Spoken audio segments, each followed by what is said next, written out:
All right, today we're going to break down a really powerful strategic tool. It's for anyone who's serious about planning and wants to stay ahead of the curve. It's called the Process Decision Program Chart, or PDPC. Think of it as a framework that helps you see problems coming and neutralize them before they can blow up your most important projects. Let's get into it. I mean, seriously, think about that for a second. What if you had a system, not a crystal ball, but a structured, logical way to peer into a project's future? What if you could spot the hidden traps, the weak links, the potential disasters before you even start? That's the whole point of the PDPC. It's built to tackle that universal fear that every project manager has, the catastrophic failure that seems to come completely out of the blue. So here's our game plan for this explainer. We're going to start with the what, just defining the tool. Then we'll dig into the why. Why on earth would you plan for failure? We'll cover the when, the perfect time to use it. The real core is the how, a step-by-step guide to building one. Then we'll see it in action and wrap it all up with your new proactive edge. All right, let's dive right in. Section 1. What exactly is this thing we're talking about? At its core, a PDPC is all about structured thinking. And, the keyword on this slide is systematically.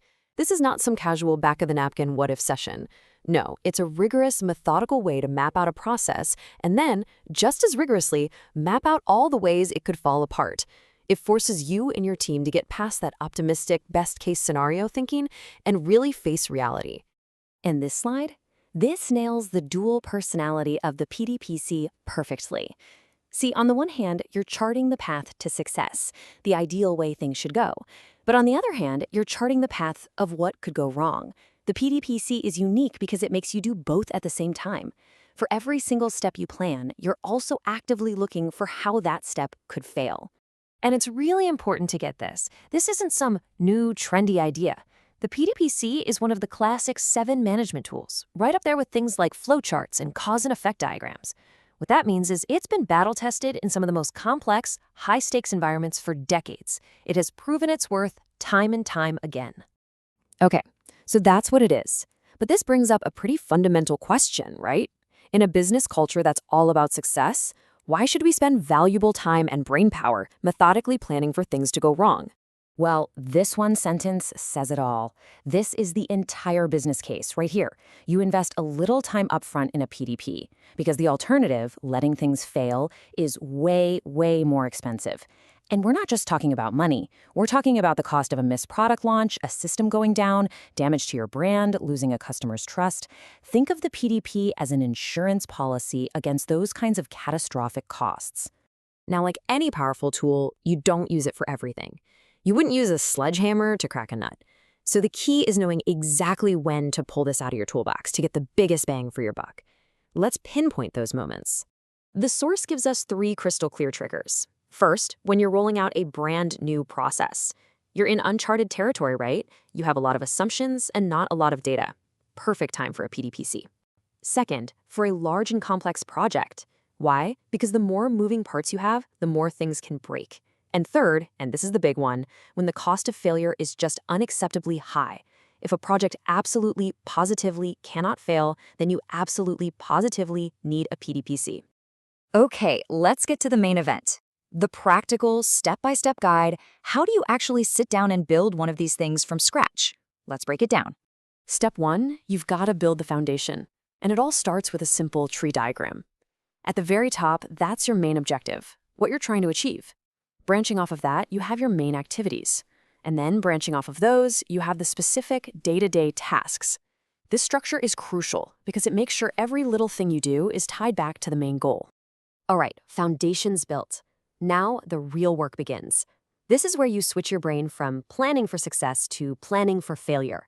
You go all the way down to the task level, and for each and every task, you ask, what could go wrong here?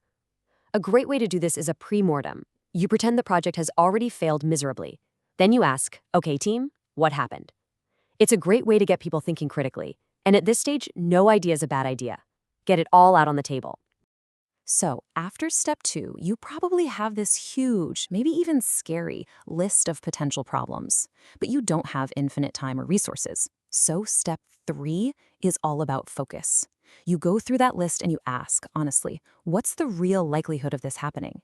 You have to be a little ruthless here and cross off the 1 in a million stuff. This lets you focus all your energy on the threats that are actually plausible. And this is where the PDPC really delivers the value. For every serious risk that's left on your chart, you now figure out a countermeasure. And these have to be concrete, actionable things. A countermeasure is not, we'll try to be more careful. It's, we will implement a mandatory checklist before launch, or we will sign a contract with a backup supplier by the end of the month. This is what turns your analysis into a real, proactive plan. Okay, so we've got the theory down pat. Let's see how this looks out in the wild. We're going to run through a couple of common questions that always seem to pop up, and this should really help cement the ideas for you. So, picture this. You're in a certification exam or maybe just a high-level strategy meeting, and someone asks this question. They're asking you to match the right tool to the job. They want to know what you'd use to plan for what might go wrong. And yep, you guessed it, the answer is the Process Decision Program Chart. You see, other tools are for other jobs. A fishbone diagram, that's for figuring out why something already broke. But when you hear the keywords potential events and contingencies, you're thinking about the future. And that is exactly what the PDPC is built for. Okay, here's another practical one we see all the time. It really gets to the heart of how you build the chart. Is it bottom up, starting with the details, or is it top down, starting with the big picture? And just like we covered in our guide, the correct order is always top down.